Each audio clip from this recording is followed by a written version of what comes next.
tous, aujourd'hui nous allons découvrir le métier de ferronnier d'art et nous découvrirons par la même occasion le style art nouveau parce que notre invité d'aujourd'hui, Yvan Mercier, bonjour. Bonjour. Notre invité d'aujourd'hui est ferronnier d'art et spécialiste du style art déco. Vous êtes, je crois, le seul en Vendée spécialisé dans l'art déco comme ferronnier d'art, c'est vrai ou pas? Exactement, et même peut-être le seul en Europe. Ouais. Ah oui, mais comment cela se fait? C'est un style c'est un métier qui n'est pas enseigné dans les... C'est une spécialité très, très pointue et c'est un style, donc l'art déco, c'était donc un mouvement du début du siècle qui a succédé à l'art nouveau. Et donc c'est un style très particulier et il y a très peu de ferronniers qui ont la... Oui, c'est surtout déjà pour le grand public, c'est un style qui n'est pas très très connu parce qu'il a été très court. Exactement. Et c'est peut-être pour ça. Donc comment on peut le définir? Bon, je vous l'accorde, ce n'est pas facile à définir. Les périodes ne sont pas très nettes non plus. Mais comment vous définiriez-vous l'art déco en architecture, mobilier, etc. Alors l'art déco, c'est quelque chose d'assez simple, on va dire. Au niveau des lignes, c'est quelque chose de géométrique. Droit, géométrique, avec un peu de végétation, mais très peu. Alors que l'art nouveau, donc le style d'avant, du début du siècle, c'était des formes très rondes, voilà, qui rappelaient un peu les feuilles, etc., les végétations. Pour exemple, l'exemple qui parle le plus aux gens, c'est les bouches de métro à Paris, les anciennes bouches de métro qui sont très arrondies, très chargées, etc. Ça, c'est vraiment art nouveau, typiquement. Voilà. L'art déco et après. Donc l'art déco, on essaye de couper un peu avec tout ça et d'enlever du rond pour faire de la géométrie, pour faire simple. C'est voilà, cela. Et c'est un style qui est né en 1925 ? Alors, c'est en 1921, suite à l'exposition universelle des arts décoratifs, et donc c'est là que l'art déco a pris son nom. C'est cette exposition. Et on dit que c'est surtout un style qui s'est développé pour les intérieurs riches de la bourgeoisie, c'est vrai ou c'est une idée reçue? Alors c'est une idée reçue, c'était vraiment un mouvement artistique à part entière. Ça a été vraiment une effusion dans la ligne parce que l'art nouveau, il a duré beaucoup plus longtemps que l'art déco. Et il y a eu beaucoup de choses qui ont été faites et qui ont été retournées et c'était toujours quelque chose de très chargé. Donc c'est comme si, on va dire que les artistes et les gens qui aimaient cet art-là, il y a eu comme une sorte d'étouffement. Et donc l'art déco a jailli à ce moment-là, a cassé vraiment les codes de l'art nouveau et est parti sur des choses beaucoup plus... On donne un exemple pour se faire une idée de l'art décoratif. Oui. On pourrait prendre l'exemple le plus simple, c'est l'Empire State Building aux États-Unis. Donc c'est quelque chose de très droit avec des tout petits arrondis sur le dessus. Et puis vous m'avez appris avant l'émission que même en Vendée, on a quelques vestiges. Exactement. Alors où?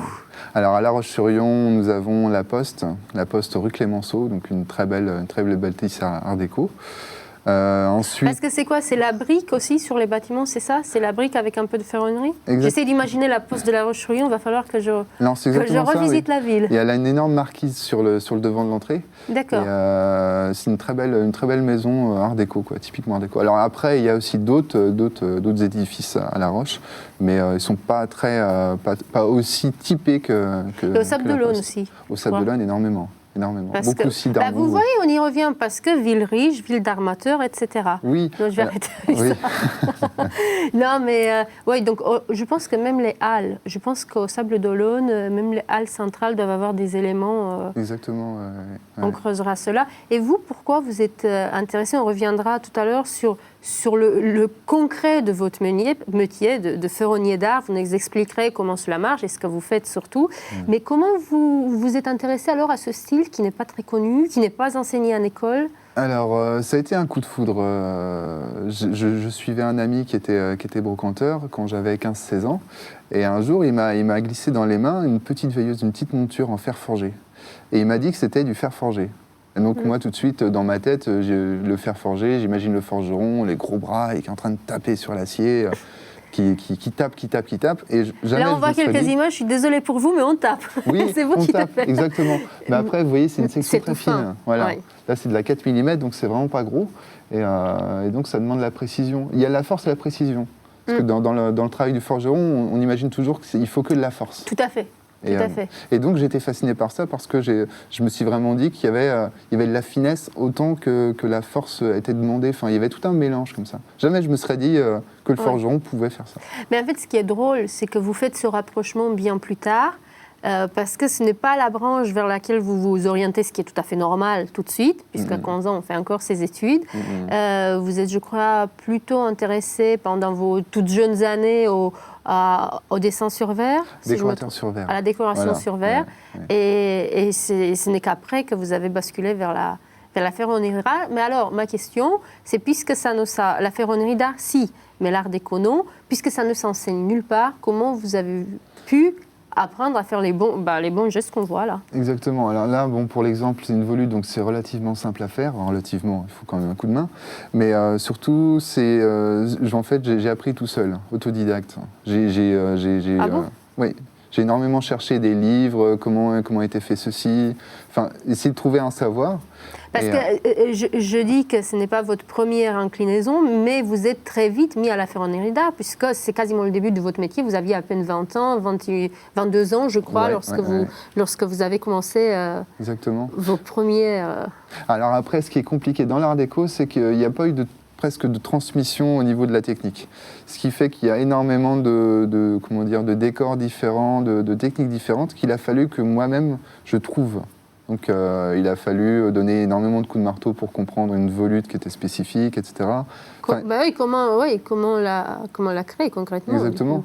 Et juste un exemple, j'avais fait une volute il y a pas mal de temps, et je l'ai fait 32 fois, à raison d'une demi-heure à chaque fois, de travail sur l'enclume, pour comprendre comment elle avait été faite, pour comprendre où les coups de marteau étaient donnés, etc. etc. Ah oui! Donc parce qu'évidemment, on ne les donne pas. Je suis désolée, ça fait la fille très qui connaît parfaitement, mais je viens juste de réaliser qu'effectivement, ces coups de marteau qu'on voit tomber à toute allure ne tombent évidemment pas n'importe où sur la matière incandescente. Au fur et à mesure, voilà, le marteau, il sait où doit aller, quoi, tout simplement. Mais c'est pas, on ne s'en lasse pas, surtout au début, parce que sur les 33 fois, j'imagine qu'il y en a au moins 25 qui étaient nuls, complètement ratés. Ben oui, mais non, parce qu'après, j'ai une motivation, j'adore ça. Ça, c'est vraiment de pouvoir travailler l'acier. Dernièrement, je lisais quelque chose sur un ferronnier qui disait que ce qui le fascinait dans la ferronnerie, c'était que c'était une matière qui se poussait, qui se déplaçait. On ne travaillait pas l'acier en enlevant la matière. On travaillait en poussant. Alors que le bois, on enlève la matière. La pierre également. Voyez, tout ça. D'accord. Alors oui, aussi. Le verre, ce serait un petit peu dans cet esprit-là. Et puis en même temps, il y a le feu, il y a tous les éléments, l'eau, la chaleur. Parce que l'eau, vous mettez, le fer chaud, vous le mettez dans l'eau pour se refroidir, ça sert à ça. Oui, alors ça, c'est quand on fait de la trempe. Quand on durcit l'acier pour... Vous savez ce qu'on va faire? Oui. Ça aidera à mes connaissances. On va commencer par le début. Je sais qu'il y a au moins 6 étapes dans la ferronnerie d'art. Vous allez nous les expliquer toutes. Et peut-être qu'on pourra aussi montrer, vous nous avez apporté une lampe, nous parlerons tout à l'heure de tout ce que vous faites en mobilier. Vous avez apporté une lampe, on peut peut-être la poser là pour voir un peu à quoi cela ressemble, ce fameux style art déco dont nous parlons. Les petites cloches sont très fragiles, ce style dont on parle depuis tout à l'heure. Donc voilà, ce sont les formes géométriques, on la voit également à l'image. Et donc pour faire concrètement cette lampe, quelles ont été vos différentes étapes? Que fait-on? Alors, au préalable, on part sur un dessin. Donc, on dessine une forme, on essaie de trouver un style, on essaie de trouver des choses intéressantes à faire sur la lampe ou sur l'œuvre à réaliser. Ensuite, après, on passe à l'atelier. Alors, sur cette lampe-là, je l'ai ramenée parce qu'il y a énormément de techniques différentes qui sont intéressantes à expliquer. Et en fait, il y a du travail à froid et du travail à chaud, il y a du cintrage, il y a de la mise en forme, il y a beaucoup de choses comme ça différentes. Donc imaginons le cintrage, on va dire c'est cette partie-là, donc ça c'est cintré. Donc là, soit on part sur un gabarit et on vient tordre l'acier sur le gabarit pour qu'il ait plus à forme. Donc là, vous avez un morceau de verre, vous faites la volute avec un seul morceau. Oui. De fer, pardon. Oui. En effet, le verre, ça vient après. Donc, c'est un seul morceau. Ce sont des morceaux que vous allez coller ensuite les uns aux autres, c'est ça? Exactement, voilà. D'accord. Après, c'est soudé. Alors aussi, ce qui est important, c'est sur le mobilier art déco, il y a très souvent des effets de matière sur l'acier, du martelage. Donc sur la photo, on ne voit pas. On ne voit pas trop, oui. Mais sur la lampe, on peut imaginer, on peut voir des effets de matière. En fait, voilà, exactement. Et chaque striure, en fait, correspond à un coup de marteau. Donc, voilà. Et là, pareil aussi sur la base, vous voyez, c'est un martelage nid d'abeille. Donc là, pareil aussi, chaque creux est un coup de marteau. Donc ça demande du travail, parce qu'après aussi. Est-ce que c'est un muscle d'être ferronnier d'art? Oui. Donc ça demande du travail, ça demande de la patience. Alors ensuite, donc quand on a fait l'armature, etc., on part sur le décor. Donc là, on peut voir les volutes qu'on a vues en vidéo tout à l'heure. Donc ça, c'est directement travaillé à la forge. Et là, c'est des feuilles qui sont travaillées à froid.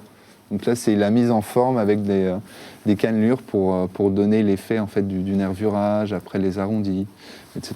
Donc il y a vraiment tout un mélange de travail différent qui est vraiment intéressant sur cette lampe. Alors après, il faut qu'il y ait l'harmonie aussi derrière. Oui, mais ça, de toute façon, l'harmonie, vous la trouvez avec l'expérience dès le dessin. Vous savez où vous allez, à quoi elle va ressembler. Aujourd'hui, après une bonne dizaine d'années oui, exactement. de métier. Ouais. Il y a vraiment des codes à respecter sur l'harmonie des lampes, etc. Et puis, au début, on se trompe un petit peu. Et après, voilà, c'est beaucoup plus naturel et on trouve vraiment l'harmonie. Et donc, nous avons parlé des lampes, mais vous faites aussi, dans les luminaires, plusieurs types, pas seulement les lampes, mais aussi on pourrait dire des appliques. Exactement, des voilà. appliques, des veilleuses, lampadaires pas encore, mais j'y travaille. Je crois, voilà. Des lustres aussi. Les lustres. Sur le mobilier, vous commencez, là on voit à l'image voilà. Une console. Une console, et je crois qu'il y a un modèle de guéridon en préparation. Voilà, exactement. C'est beaucoup de travail avant de lancer, parce que là, donc on a compris, vous réalisez, vous créez vous-même ces modèles de A à Z, du dessin jusqu'à la réalisation. Évidemment, vous restaurez aussi, parce que vous me l'aviez dit avant l'émission, il y a beaucoup encore d'objets art déco en Vendée, dans les maisons. Exactement. Donc forcément, c'est un bon volet de votre travail. Et par exemple, pour le fameux guéridon qui va sortir bientôt, est-ce que c'est très long quand vous décidez de créer un nouvel objet? Alors après, tout dépend de l'objet. Une lampe, forcément, elle est plus petite, donc... Mais bon, ceci dit, voilà, ça va plus vite. Mais ceci dit, il y a du travail. Et sur l'idée de la console qu'on a vue juste avant, il y a énormément de travail. Vous voyez, juste la couronne, c'est presque une après-midi, quoi. Ah oui, bah oui. Donc la console en elle-même, après... Et 2000 calories, au moins. Oh là là. Plus que ça. Des gros repas, voilà. Et après, tout un décor de feuilles de Chico. Donc forcément, plus la pièce est grande, ça va dépendre du détail qu'on veut mettre aussi dedans, qu'on veut intégrer, etc. Mais en règle générale, c'est vrai que c'est des réalisations qui demandent du temps, parce qu'il y a énormément de finesse. Et moi, comment dire, ma phrase de bataille un petit peu, c'est le détail fait la différence. Mais oui. Pour moi, c'est vraiment ça. Exactement, c'est ce qu'on retiendra de l'interview avec vous. Le détail fait la différence, on l'a vu sur vos beaux objets. Merci. Pour ceux qui veulent en voir plus, votre site internet qui s'affiche à l'image, et puis votre nom d'artiste que nous avons oublié de donner. Maeve, merci infiniment, bonne continuation. Merci à vous.